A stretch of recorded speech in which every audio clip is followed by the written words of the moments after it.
श्रीमद् भगवत गीता के तीसरे अध्याय का महात्म्य।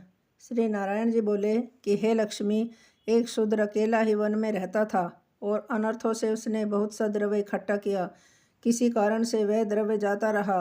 अब वह शूद्र बहुत चिंतित रहने लगा। किसी से पूछता कि ऐसा कोई व्यंजन बताओ जिसे नेत्र में डालकर पृथ्वी का पदार्थ निकाल लूं।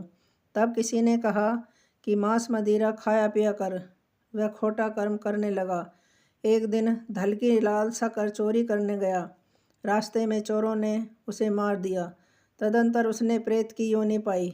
उस प्रेत योनि में उसे बड़ा दुख हुआ। एक वट के वृक्ष पर रात दिन चिल्लाया करता कि कोई ऐसा भी है जो मुझे इस अधम देह से छुड़ावे। कुछ समय बाद शूद्र की स्त्री से पुत्र जन्मा। जब उसका पुत्र बड़ा हुआ तो एक दिन अपनी माता से उसने पूछा कि मेरे पिताजी क्या करते थे और देहांत उनका किस प्रकार हुआ। तब उसकी माता ने कहा कि बेटा, तेरे पिता के पास धन बहुत था, वह सब यूं ही जाता रहा। एक दिन धन की लालसा से चोरी करने को गए, परंतु मार्ग में चोरों ने उन्हें मार डाला। तब उसके पुत्र ने कहा कि हे माता, पिताजी की गति कराई थी। तब माता ने कहा कि नहीं।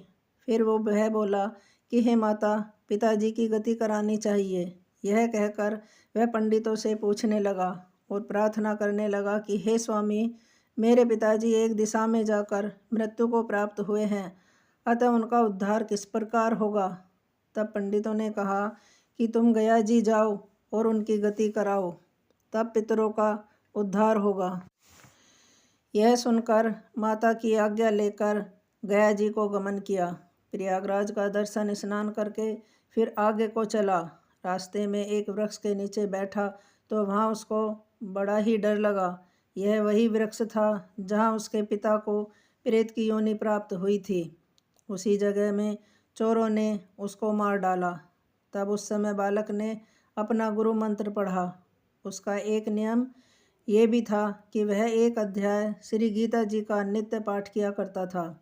उस दिन उसने श्री गीता जी के तीसरे अध्याय का पाठ उस वृक्ष के नीचे बैठकर किया। वह उसके पिता ने प्रेत की योनि में सुना। सुन के उसकी प्रेत देह छूट गई, देवदेही पाई और स्वर्ग से विमान आए। वह विमान पर चढ़कर उसके सामने आया और आकर आशीर्वाद दिया और कहा कि हे पुत्र, मैं तेरा पिता हूँ जो मरकर प्रेत हुआ था। इस तेरे पाठ करने से मुझे यह देवदेही मिली है। अब मेरा उद्धार हुआ है। अब तू गया जी में अपनी खुशी से जा। इतना सुनकर पुत्र ने कहा कि हे पिताजी, कुछ और आज्ञा करो जो मैं आपकी सेवा कर सकूं। तब उस देवदेही ने कहा कि देख, मेरी 7 पीढ़ियां पितृ नरक में पड़ी हैं, बड़े दुखी हैं। अब तो श्री गीता जी के तीसरे अध्याय का पाठ करके उनको इस दुख से मुक्ति प्रदान कर। इतना वचन कहकर वह देह स्वर्ग को गई। तब बालक ने वहाँ तीसरे अध्याय का पाठ किया और सब पितरों को पुण्य देकर वैकुंठगामी किया। जो प्राणी श्री गीता जी का पाठ करते हैं अथवा सुनते हैं, उसका फल कहाँ तक कहें, कहने में नहीं आ सकता। तब श्री नारायण जी ने कहा कि हे लक्ष्मी, यह तीसरे अध्याय का जो फल मैंने तेरे लिए कहा है और तूने सुना है। हरि ओम।